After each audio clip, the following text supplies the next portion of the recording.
It's Tuesday, the 1st of April. Welcome to the PDB Afternoon Bulletin. I'm Mike Baker, your eyes and ears on the world stage. All right, let's get briefed.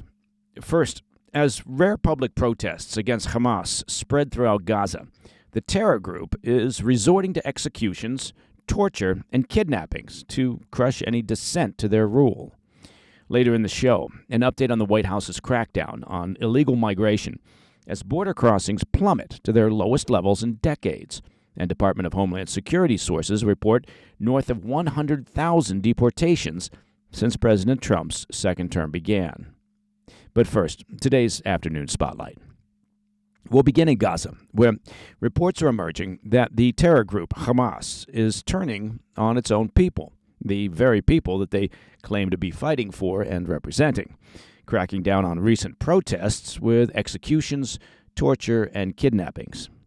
As we've been tracking on the PDB, thousands of Gazans have taken to the streets over the past week in a rare show of public dissent against Hamas, the largest public demonstrations against the terror group inside the enclave since they took power back in 2007.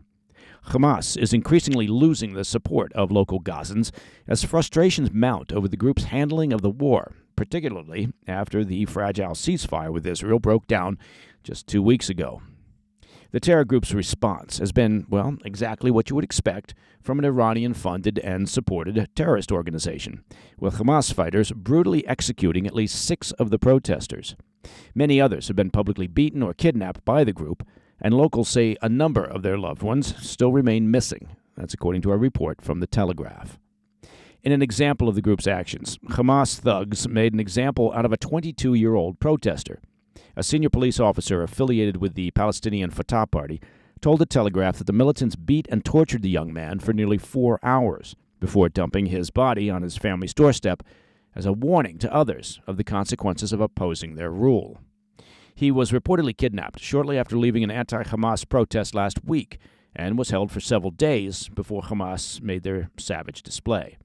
Before leaving him at the family's doorstep, he was dragged through the streets by a rope tied around his neck and beaten with clubs and metal rods in front of passerby. Photographs of his body, which was left swollen and disfigured, then began circulating locally on the messaging app Telegram, provoking further outrage against the organization. The Fatah police officer told The Telegraph, quote, "Hamas is oppressing people in a brutal way. Like a puppy with a rope around his neck, they dragged his body to the door of his house and told his family that this is the punishment for those who complain about Hamas," end quote. Now, if the organization was hoping to shock locals back into silence, well, they seem to have been mistaken. At the young man's funeral on Saturday, attendees could be heard chanting anti-Hamas slogans. In another example of their actions, an unidentified Gazan was reportedly kidnapped, beaten, shot in the legs, and left in a public square in a refugee camp. Sam Habib, a Gazan now living in London, said the recent protests are the first time that Hamas has seen such large-scale uprisings since they took control of the Gaza Strip back in 2007.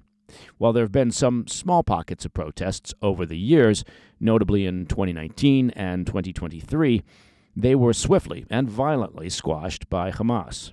But this time, given the destruction brought on Gaza by Hamas's 7 October massacres in Israel, Habib said many protesters feel that at this point they have nothing left to lose. Regarding Hamas's reprisals, Habib told The Telegraph, quote, "This is a heinous crime that's completely condemned. Not all people in Gaza are part of Hamas, and they have the right to express their views freely," end quote. Well, that's true. Not all Gazans belong to Hamas. But unfortunately for them, all the guns belong to Hamas. During last week's protests, demonstrators could be heard chanting, quote, "For God's sake, Hamas out, Hamas terrorists, and we want an end to the war." The protests first broke out roughly a week after the fragile ceasefire between Israel and Hamas collapsed, and Israel resumed ground and air operations in Gaza, targeting the militant group's fighters and leadership. All right, coming up next, an update on the Trump administration's crackdown on illegal migration as Department of Homeland Security sources report that more than 100,000 deportations have taken place since President Trump's second term began. I'll be right back. Hey, Mike Baker here. You know what?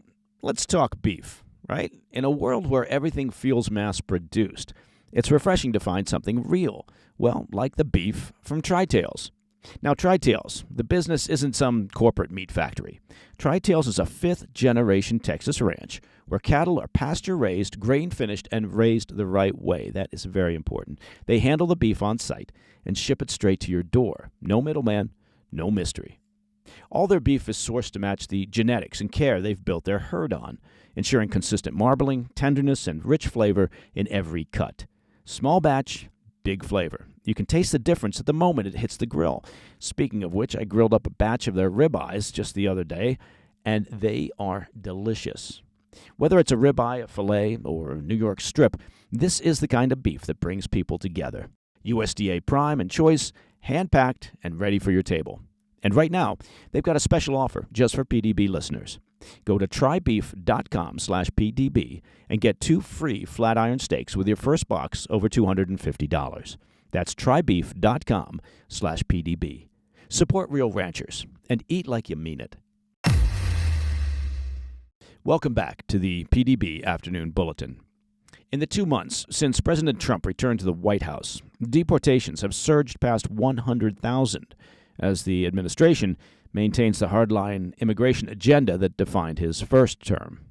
Since Trump's inauguration on 20 January, Immigration and Customs Enforcement, or ICE, has arrested more than 113,000 individuals and deported, quote, north of 100,000. That's according to DHS source who spoke exclusively with the New York Post. The source characterized the pace and scope of the removals as a deliberate and immediate fulfillment of Trump's central campaign promise to crack down on illegal immigration and expel those the administration classifies as national security threats, including alleged gang members and suspected terrorists. An ICE source told the Post, quote, he's doing what he was voted in to do, point blank, end quote. ICE has yet to release a formal breakdown detailing how many of the deported individuals had prior criminal convictions or from which countries they originated. Officials say the majority have been removed to Mexico. Detention facilities are now operating at full capacity, and ICE has formally requested additional funding from Congress to accommodate the expanding scope of its operations. Trump wasted no time implementing his immigration crackdown. Within hours of taking the oath of office, he declared a national emergency at the southern border, suspended the asylum process for those entering illegally, ordered the deployment of thousands of troops to the region, and initiated a broad deportation campaign that yielded 32,000 arrests within the first 50 days. One element of Trump's strategy has been the resurrection of the 1798 Alien Enemies Act. That's a wartime authority seldom used in the modern era. For background, that statute grants the president sweeping powers to detain or expel foreign nationals from enemy nations without trial during war or invasion. On Sunday, 17 alleged members of Venezuela's Tren de Aragua, or TDA gang, as well as MS-13 gangs, were deported without trial to El Salvador's notorious mega prison, despite a federal judge's order earlier this month blocking their removal. The Trump administration, citing national security interests, moved forward with the deportations anyway. Meanwhile, illegal border crossings have dropped precipitously. Just 7,000 illegal entries were recorded in March. That's down a massive 94% from the 137,000 logged during the same month last year under then-President Biden. February numbers were likewise low, at just over 8,300, the lowest monthly figure in the last 2 decades. DHS sources attributed the dramatic decline to what they're calling, quote, the Trump effect. Another DHS source stated, quote, migrants are scared there are consequences now. Everyone who is caught is charged and does time, end quote. So imagine that. Consequences for not following the law. Apparently it's a revolutionary new concept. The most active crossing points remain the San Diego and El Paso sectors. If current trends persist, 2025 could see the lowest rate of illegal migration since 1968. Well, that was a good year, wasn't it? A marker that the Trump administration is likely to tout as a campaign promise delivered. And that, my friends, is the PDB Afternoon Bulletin for Tuesday, the 1st of April. Now, if you have any questions or comments, please reach out to me at pdb@thefirsttv.com. Finally, by now, you've probably noticed all the billboards, magazine ads, those banners that get towed around by airplanes, advising you that you can listen to the show ad-free. All you have to do is become a premium member of the President's Daily Brief by visiting pdbpremium.com. I'm Mike Baker, and I'll be back tomorrow. Until then, stay informed, stay safe, stay cool. Hey, Mike Baker here.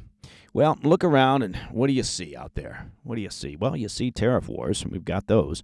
You see some recession fears, and you see that pesky, stubborn inflation. So it's no wonder that gold has been hitting routinely all-time highs. In volatile markets like the one we have right now, well, what you don't want to do is sit on the sidelines with your head in the sand. Don't do that. Take control. Take charge. Safeguard your savings. And that is why so many Americans today are turning to Birch Gold Group. They've helped tens of thousands convert an existing IRA or a 401k into an IRA in physical gold. So you ask yourself, is it time for you to hedge against inflation and economic instability with gold? To learn how to own physical gold in a tax-sheltered account, it's simple. Text PDB to 989-898. Now, Birch Gold will send you a free, no-obligation information kit. Again, all you have to do is text PDB to the number 989-898. With an A-plus rating with the Better Business Bureau and countless five-star reviews, I trust Birch Gold to help me protect my savings with gold. And you can too. Just text PDB to 989-898 today.